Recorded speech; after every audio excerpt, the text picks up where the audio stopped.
we decided to create an opportunity out of it.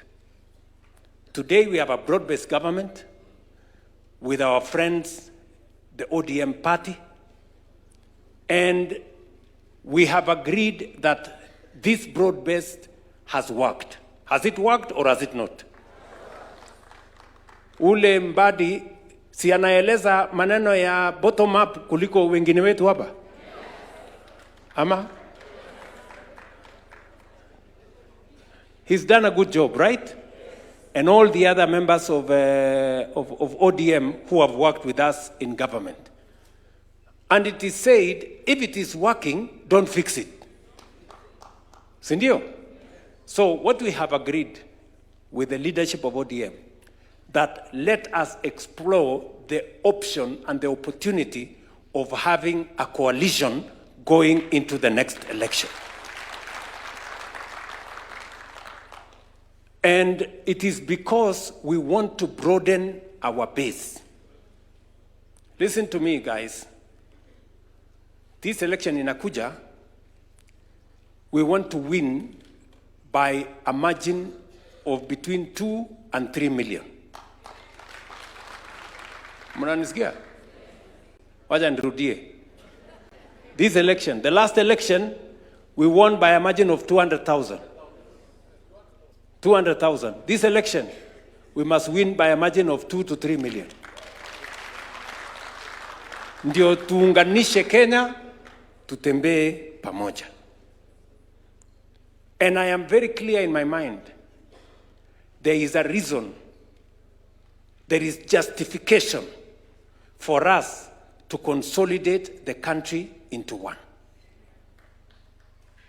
Listen to me. The position where I sit, there is enough for every Kenyan. One does not need to miss for the other one to get. There is an opportunity for all of us to fit in one government. And therefore, I have no doubt in my mind that we have what it takes, not just to win the next election, but to win it resoundingly so that we can drive our transformation agenda into the future. And not just into the future, into the next generation. Listen, we have a good scorecard. True or not true? We have a good scorecard. The professor here has explained to us. We have a very good scorecard. Number two, we have a good plan of transforming Kenya, from generating energy, modernizing our agriculture, and expanding our infrastructure. We have a good plan. We need a political strategy to win the next election and to consolidate the gains we are making in our scorecard and to be able to implement our plan going into the future. And that is why elections in our party, to consolidate our party, is important, and a coalition with ODM will now underwrite our transformation going into the future. It is the reason we have asked you guys to come here, so that you can agree with us that we go back and do elections properly. Sindio? And do elections properly. And number two, that we agree with the NEC, whom we had engaged, that we pursue negotiated coalition with ODM. Finally, our MCAs have asked three things. Number one, they asked us that they want independence of the county assemblies.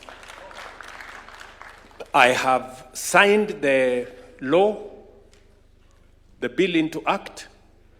The only problem that is waiting is, as was explained here by the leader of majority in the National Assembly, we must rework the budget.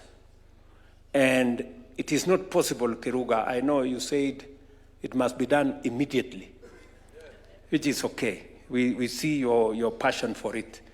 But we will make sure that we do it in the next budget cycle. We will now separate the budget for the county assemblies from the budget of the county executive, so that the county assemblies can become independent. Are we together? It is just by operation of law. If it was possible for us to do it faster, we would have done it. But you know those processes take long. So just my assurance to you, the law has been passed. We will make sure, because we have the majorities in both houses, we will make sure that we implement the autonomy of our county assemblies as per our commitment. We agree with you that we also need to implement the suggestions on pension. We want a governor, an MCA, or a speaker at the county assembly. When they do their 2 terms, at least they have a pension. Because many leaders, when they get out of office, they go straight into squalor. Because the job we have is thankless sometimes. Yeah? You are a leader. Ukiamuka, unaamuka na watu. Unalala na watu. Siku yenye umekosa kiti, unaenda ukiendanga. So we must secure that so that people who have occupied leadership positions do not become a disgrace to themselves and to the communities they represent. So I want to assure you the instructions of this council to the executive and to the legislature is that we expedite that exercise. And the 2 leaders here, mutuambie, hii maneno tunaweza kumaliza lini?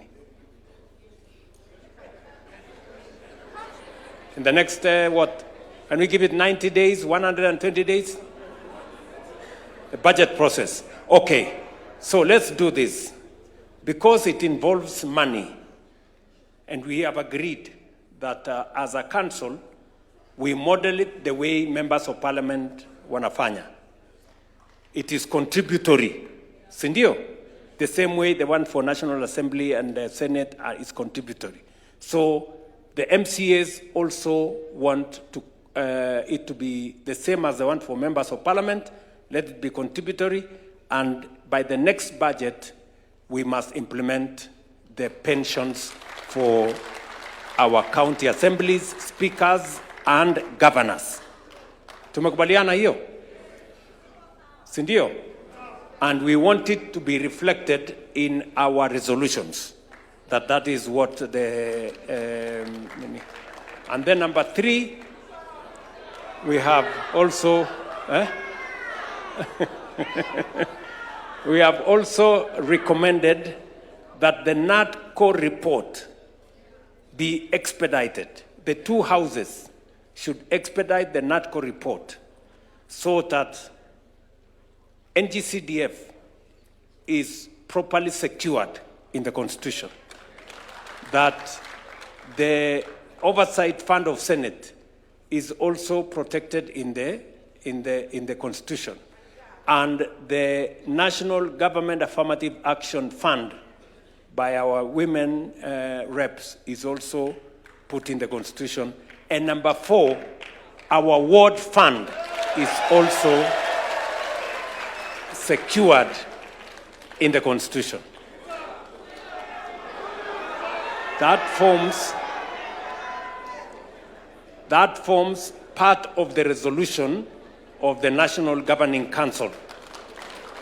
And it is now, once the National Governing Council resolves, it becomes an instruction. Sindio? Once it is resolved by the National Governing Council, it becomes an instruction to the executive